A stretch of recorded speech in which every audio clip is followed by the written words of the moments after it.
Ah, Irvine, te voici, te Bonjour voilà. Enzo, ça va, Je tu suis vas bien? confus pour le retard, hein. Ah, il n'y a pas de souci, il n'y a pas de souci. Bon, je Le t'explique. principal, c'est qu'on est là. On est là, nous sommes là, on est ensemble. On va passer un moment, je pense, des plus agréables. C'est On va ça. parler de ton parcours, de tes aventures à venir, de cuisine évidemment, un peu de Guy Savoie. Peut-être que nous ferons des parallèles avec mes activités, mais bon, c'est pas le plus important pour ce soir. J'aurai, comme je l'ai précisé précédemment, le plaisir d'accueillir également Victor Ah, Massot, qui bien est un sûr. jeune passionné de cuisine et qui te posera quelques questions. Alors écoute, pour contextualiser, pour que les gens puissent bien t'identifier, tu as fait le lycée hôtelier, tu as été chef de partie à partir de 2011 chez Joël Robuchon, que tu as connu d'ailleurs. Tout Tu à as fait, ouais. été chez Bernard Loiseau. Tu es passé également, j'ai vu ça, chez Alan Géam, c'est ça? C'est ça, tout à fait. Euh, J'ai fait l'ouverture de son établissement étoilé, effectivement. le seul chef libanais étoilé, hein, je tiens à préciser. Sur Paris, ouais. Sur Paris. Et puis, à partir, tu es passé chez le Bien-Aimé. Et puis, Exactement, ouais. tu es tombé, on dirait un traquenard, mais non, tu es bien Non. tombé, dirons-nous, chez Guy Savoie. La première question qui se pose, c'est comment ça se passe chez Guy Savoie? Comment on entre dans cette famille, est-ce que c'est fermé, est-ce que c'est ouvert? Comment on fait sa place chez un chef pareil, dans la cuisine?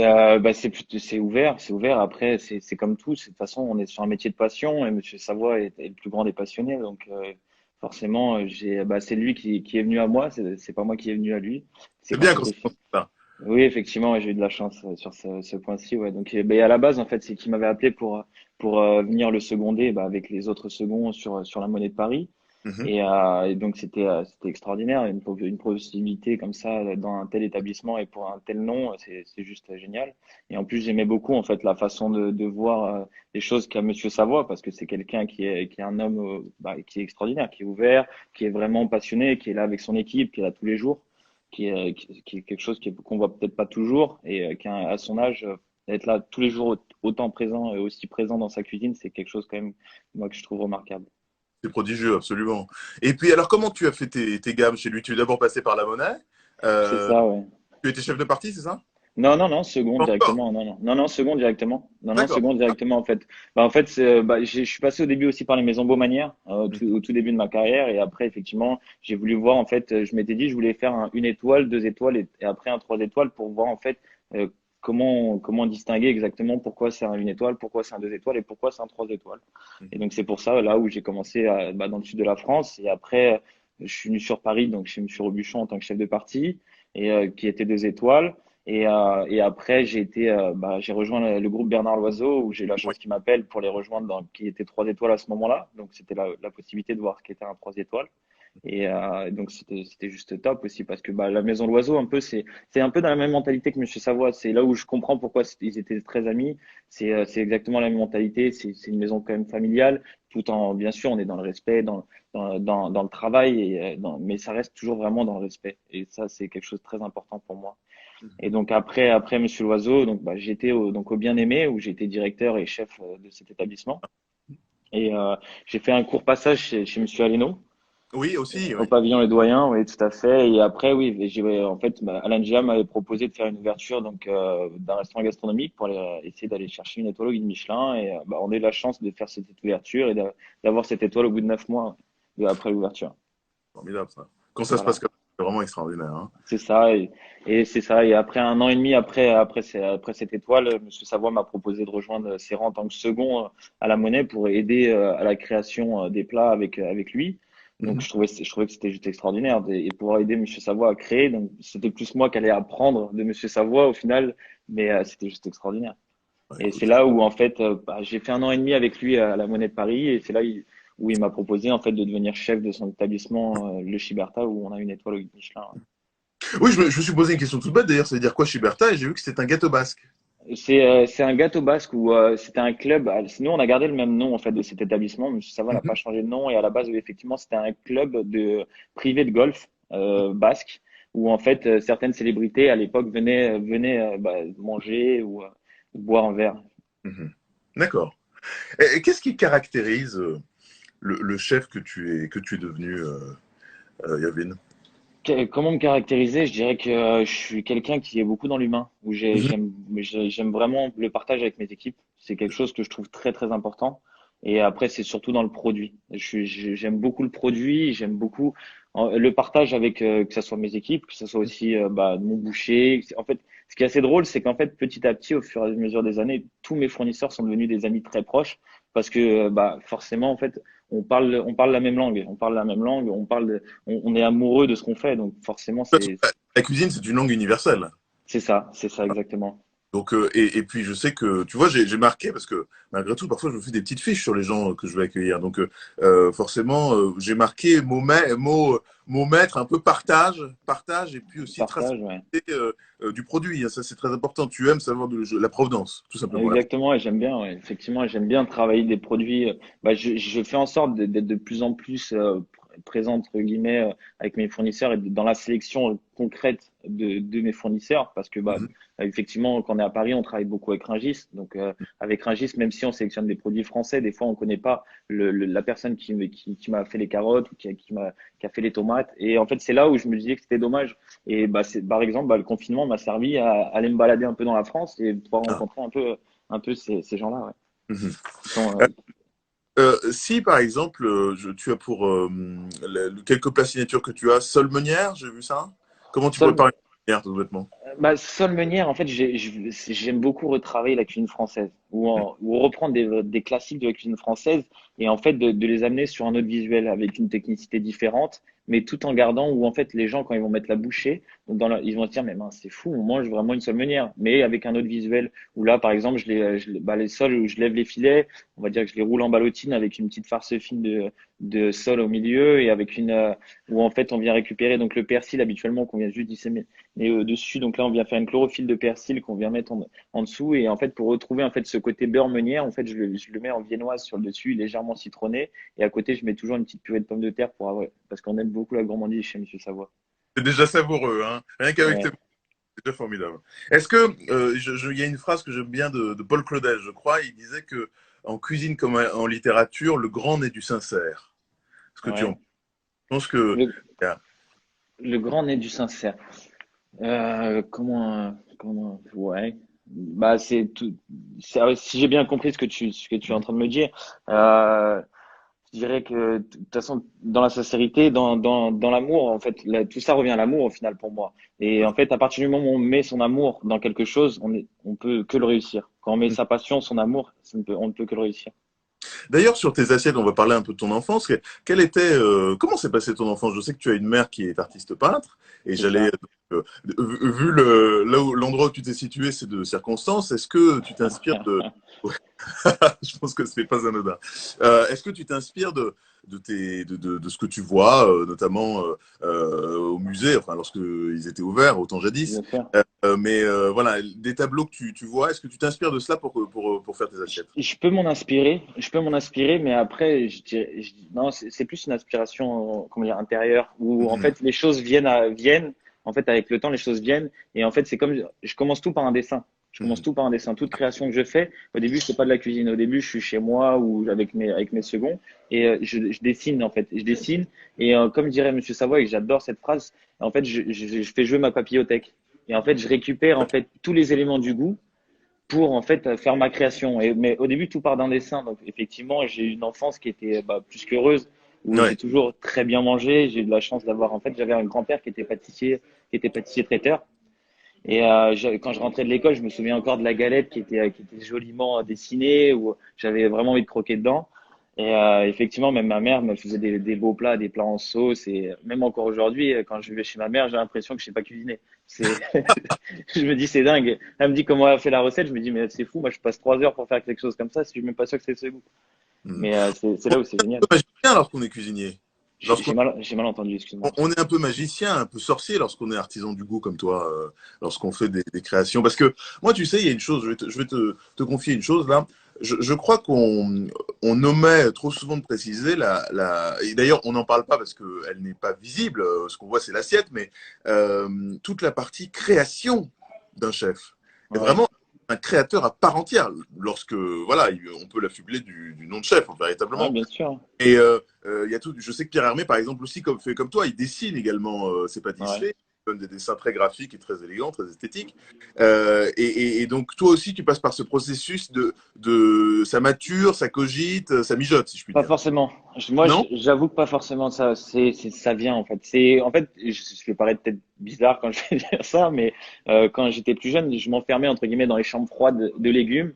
Et Ah en oui. fait, j'enregistrais les goûts des légumes, les goûts des produits. Et en fait, j'ai fait ça très longtemps. Et après, je m'amusais. En fait, dès que j'étais même quand j'étais commis, demi-chef de partie, chef de partie, je voulais créer. Et chez Monsieur Loiseau, quand je travaillais chez Monsieur Loiseau, Uhum. j'avais déjà eu la chance de certains de mes plats qui étaient passés à la carte parce que je proposais et que bah, j'avais envie d'inventer, j'avais envie de créer. Et après, oui, avec le temps, forcément, on devient meilleur parce que bah, on approfondit sa technique. Et Mhm. la création, comme je dis, c'est top d'avoir de la création, mais si on n'a pas la technique derrière pour la réaliser, elle est Bien sûr. inutile, la création.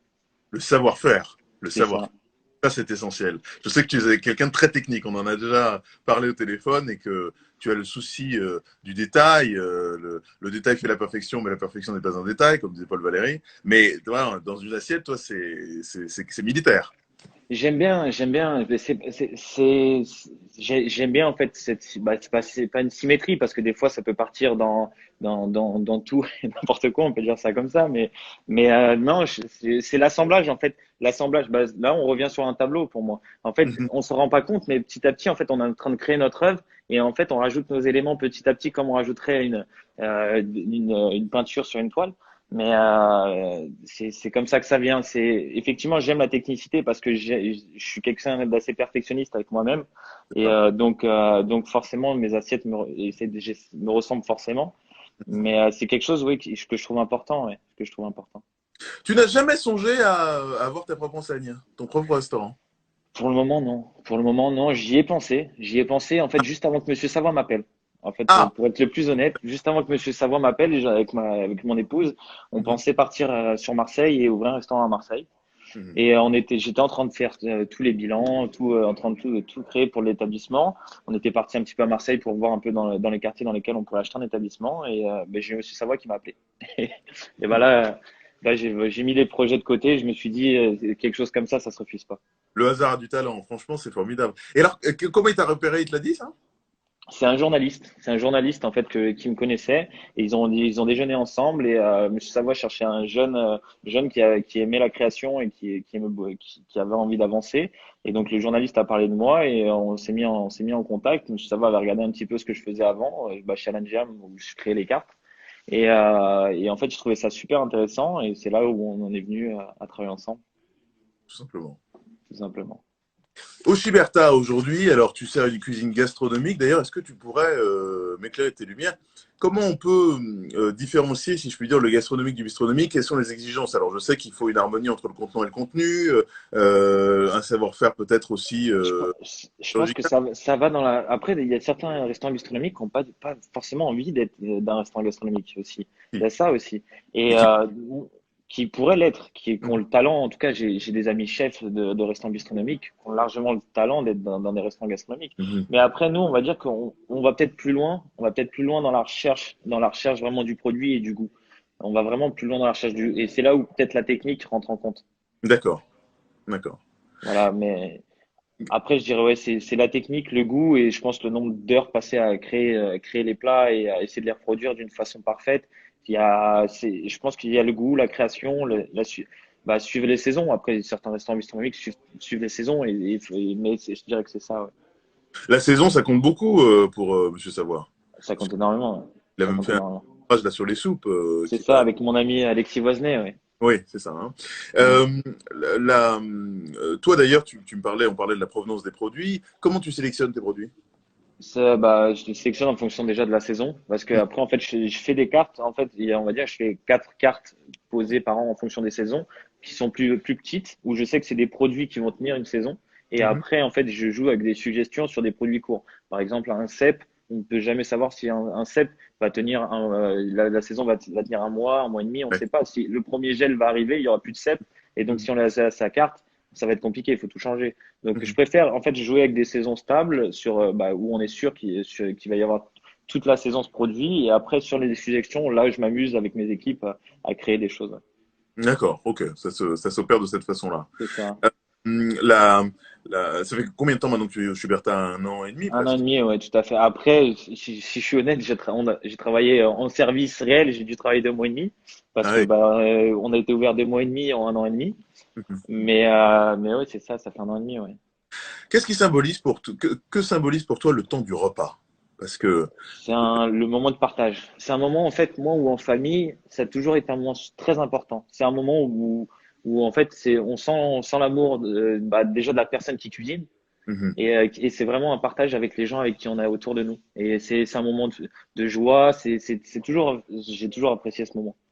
Et ce qui fait un bon restaurant, c'est quoi alors?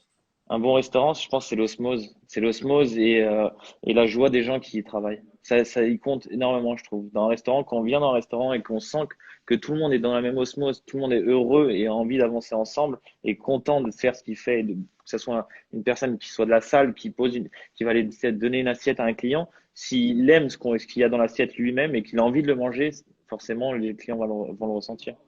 Bah, c'est une évidence, je suis tout à fait d'accord avec toi. Tu es assez, tu es issu de l'école d'Escoffier un peu sur les valeurs ou tu en Je diverges un je suis issu de l'école Robuchon, je suis issu peu? de l'école Loiseau.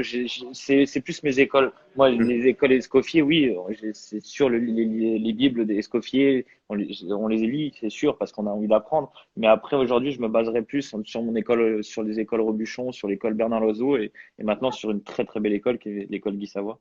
Guy Savoie, tout à fait. Alors, et maintenant, on l'a déjà évoqué, mais tu as une mère qui est peintre. Oui. Ton père pratique, quelle était sa profession? Mon père dirige une société dans le recyclage. Dans le D'accord. recyclage, mais Ah, de base, il était dessinateur industriel tout au début. ah oui, donc il s'est reconverti.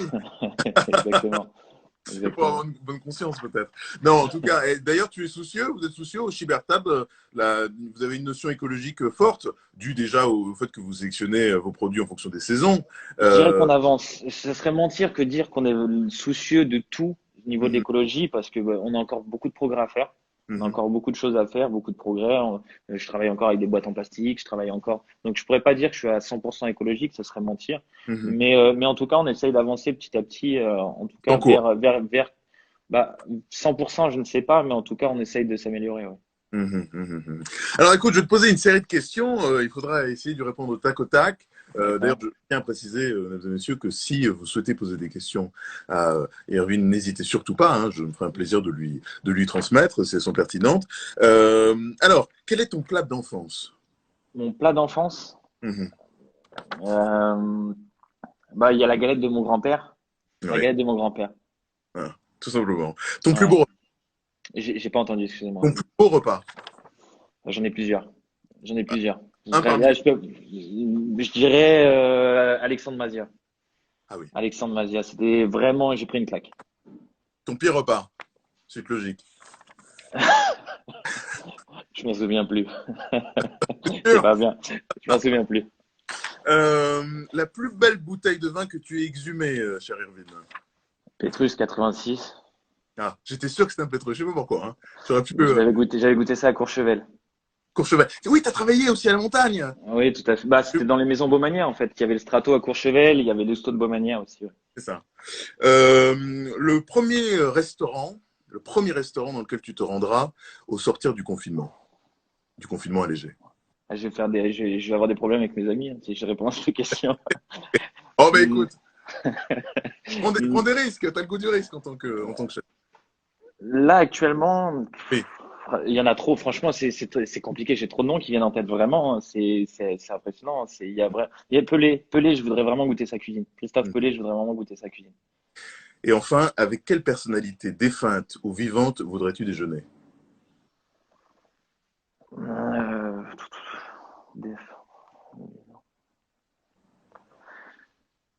j'aime bien la personnalité de Gérard Depardieu. Ah, bah écoute, t'as vu ce que j'ai mis au-dessus? Ouais, ouais, j'ai vu, ouais. Mis de par du champ d'Arbara. Gérard, c'est. Gérard Cœur. J'aime bien la personne. J'aime bien la personne. En fait, j'aime beaucoup les personnes qui sont honnêtes et qui sont cash, qui qui prennent pas quatre chemins pour te parler. Et j'ai l'impression, j'ai jamais rencontré, attention, hein, mais j'ai l'impression que c'est cette personne-là. Oui, charmant. Enfin, à humeur inégale. Plus il vieillit, plus... Tu sais, c'est comme les grands fauves qui sont indomptables, hein, qui demeurent indomptables. C'est Enfin, ça. voilà. Bon, écoute, on va accueillir tout de suite Victor. Alors, Victor Massot qui va te poser ses questions. D'accord. Je le convie à notre tablé virtuel. Ça Très semble bien. insensé, une chose pareille, et pourtant.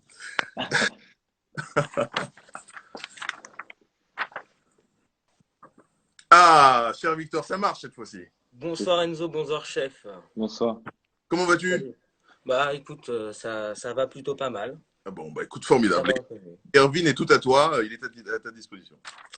Alors bonsoir chef, j'avais Bonsoir. deux, trois questions à vous poser, je vais pas vous déranger longtemps. Euh, J'imagine que vous avez quand même un petit peu voyagé en France ou même à l'étranger. Quel a été votre plus beau voyage, celui qui vous a le plus marqué au point de vue culinaire? Culinaire, j'ai beaucoup aimé la Bourgogne. Là, j'y ai travaillé j'ai travaillé chez Bernard Loiseau, mais j'aime vraiment beaucoup aimé la Bourgogne niveau ce côté culinaire. Après, j'aime aussi beaucoup la Méditerranée. D'accord, ok, merci beaucoup. Et donc qu'est-ce qui vous a comment? Qu'est-ce qui vous a donné envie et qu'est-ce qui vous a attiré de travailler avec Guy Savoie? Parce que certes, c'est lui qui vous a appelé, mais vous avez accepté, c'est normal, c'est un Bien grand sûr. chef. Mais qu'est-ce qui vous a vraiment donné envie de travailler avec lui? Ouais, c'est que le matin, il est là à 8h30 et il part le soir, il est 1h30 du matin. Ah ouais, Voilà. je Donc comprends. je me retrouve en fait dans ce chef et donc c'est pour ça que j'ai accepté de travailler avec lui parce qu'aujourd'hui, même si il y en a beaucoup qui sont dans la cuisine, il y en a peu comme lui. D'accord. Ok, très bien. Et du coup, qu'est-ce que vous avez appris auprès de ce chef, auprès de Guy Savoie? La simplicité du goût, Là. Ok, tout simplement. tout C'est simplement. Quête du goût. Et c'est le plus important. Et c'est le Bah plus oui, oui, oui, important. bien sûr. formidable. Je vais poser, alors c'est ma dernière question. Donc j'ai vu sur votre site euh, donc du Chiberta que vous étiez aussi cuisinier à la maison, C'est ça, tout à fait. Ouais. si j'ai bien vu.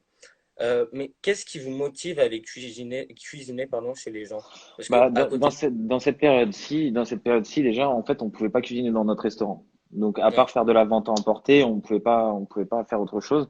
Donc, le partage, en fait, de la cuisine, à la base, quand on est cuisinier, pour moi, c'est aimer aussi les autres. C'est aimer les gens qui nous entourent. Et donc, de faire ce qu'on fait actuellement, on y met de l'amour, forcément. Mais on n'a pas la même façon de voir les choses. On n'a pas ce retour avec les clients. On n'a pas la face on parle pas avec les clients, on est comment dire quand on fait de l'emporter ou de la livraison, c'est un livreur qui récupère la commande et qui l'envoie chez le client. Mais nous, on discute pas avec le client, on lui explique pas de l'amour et pourquoi on a fait ça.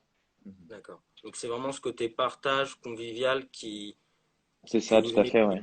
Tout à fait, ouais. Mais j'aime beaucoup partager avec les gens parce que on apprend énormément des gens. On apprend vraiment énormément des gens et c'est pour ça que j'aime beaucoup discuter avec les gens.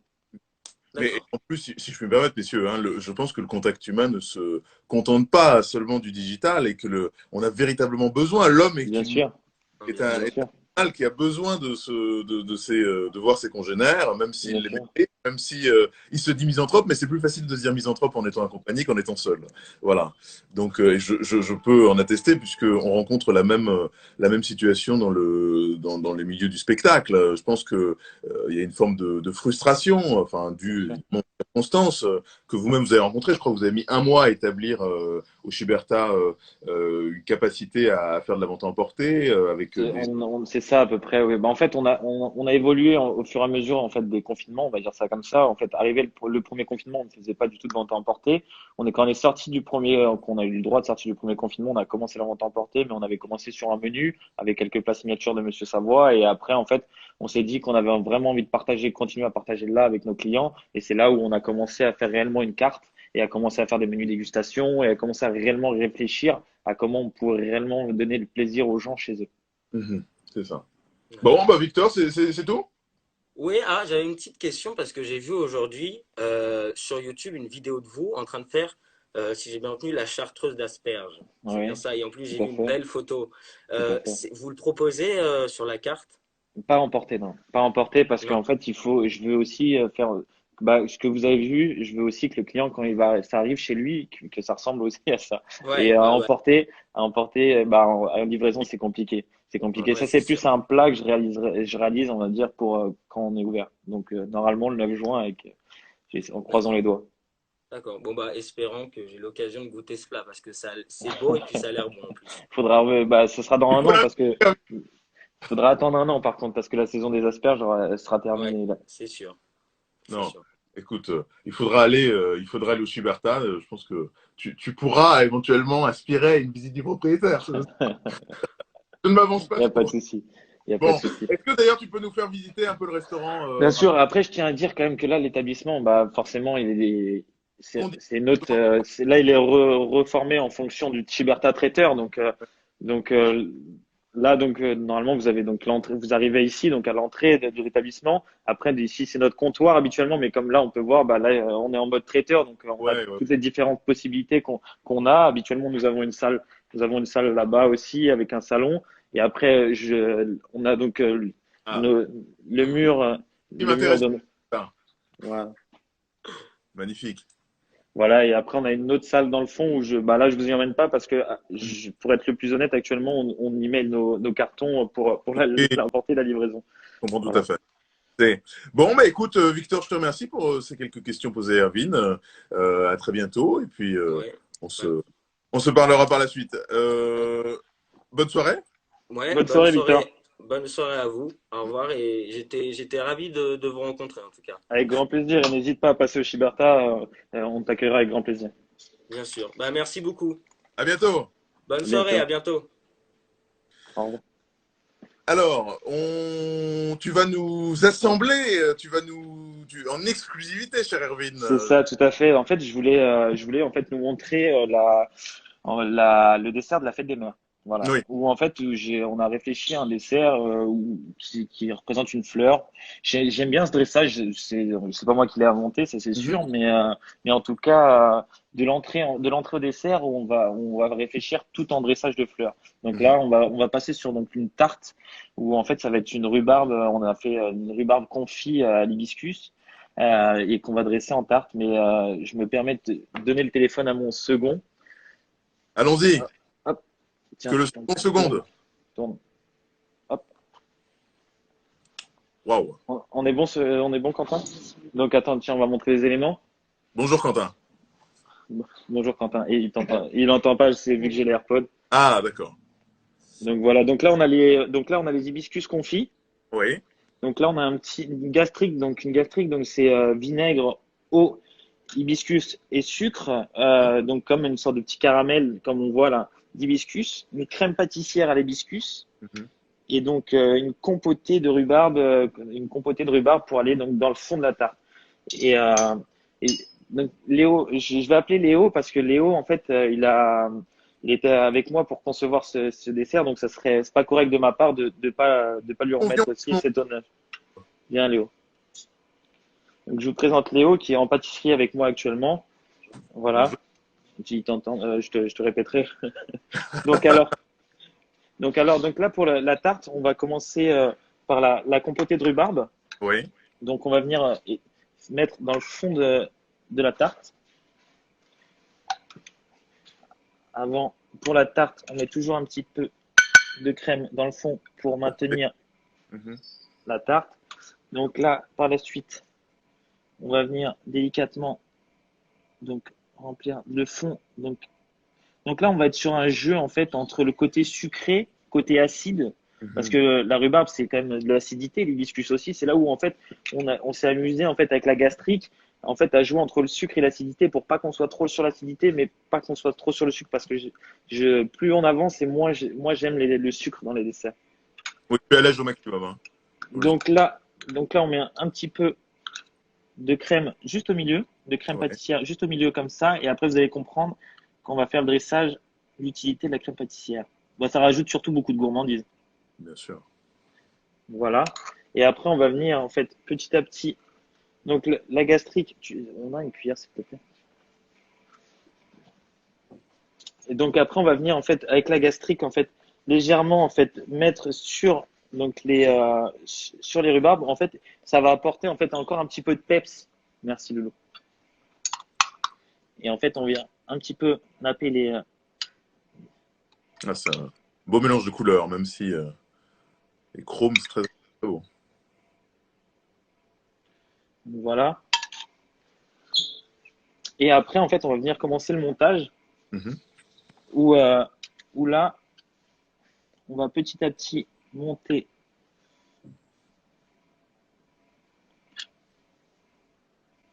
Comme c'était très élégant. Notre tarte, donc avec les hibiscus, avec les rhubarbes, donc Barbe. confiées à l'hibiscus. Là, on est vraiment dans la gourmandise. Ah oui, tout plein. Et en fait, on vient monter petit à petit, en fait, donc ce qu'on a appelé la fleur de rhubarbe. Et après, on vient reprendre de l'autre côté.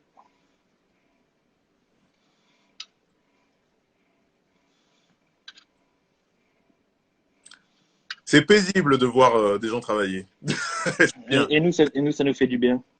Ah bah oui. Et nous, ça nous fait du bien. Donc comme ça, en fait, on a en visu la crème pâtissière. Mhm. On a donc la rhubarbe qui est dressée. Et par-dessus, on va rajouter un petit gel à l'eucalyptus. Ah, dis En donc, c'est fait, bon. en fait, pour ce côté herbacé. Ouais, ouais, ouais, ouais, tout à Pour fait. ce côté herbacé. Et après, en fait, pour ajouter quelques petites pointes de sucre, j'ai pris quelques petites fleurs de sureau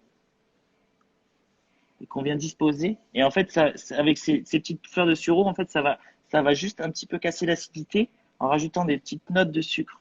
Mhm.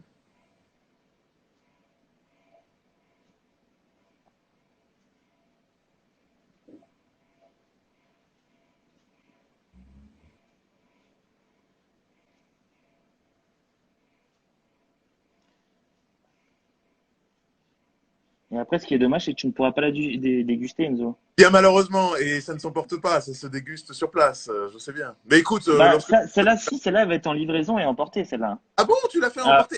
celle-là, oui, je vais la faire. Bah, la fête des mères, nous, en fait, je n'ai pas de terrasse. Donc, je vais continuer la vente à emporter en livraison jusqu'au 9 juin. Tu penses qu'elle va bien se tenir en livraison?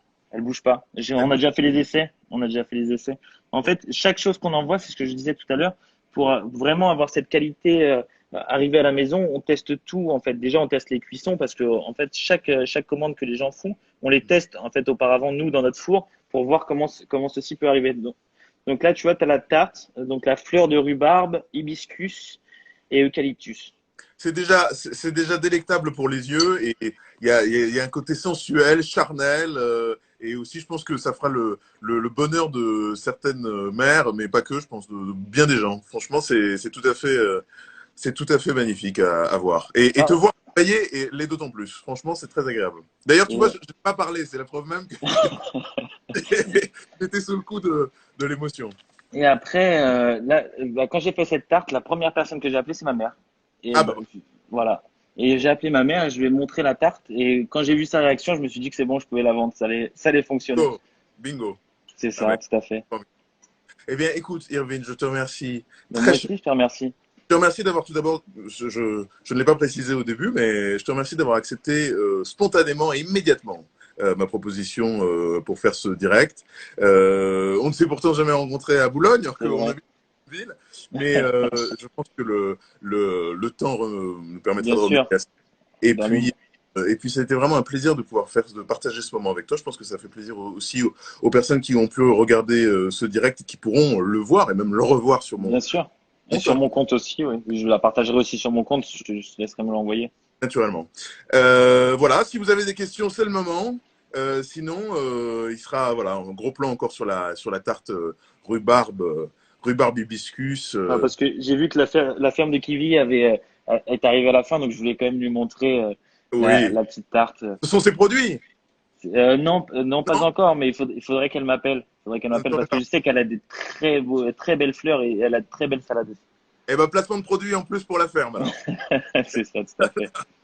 Bon, et ben merci à toi, merci Je à t'en l'équipe du prie. Super. Et merci à Monsieur Savoie, que je salue aussi, que j'espère aussi avoir le plaisir de rencontrer, mais ça se fera, tout ça se fera. Question de temps, et puis voilà, je pense qu'on peut aussi espérer, il ne nous reste plus que ça, de nous retrouver rapidement au restaurant. Restaurant pour passer des moments, pour donner de la mémoire, continuer à donner de la mémoire à de l'éphémère, et puis passer des moments voilà, intenses et vivants, avant tout. Voilà. Ça marche. Bah, je te remercie, je te souhaite une très bonne soirée. Merci beaucoup, à bientôt. Merci, à bientôt, au revoir.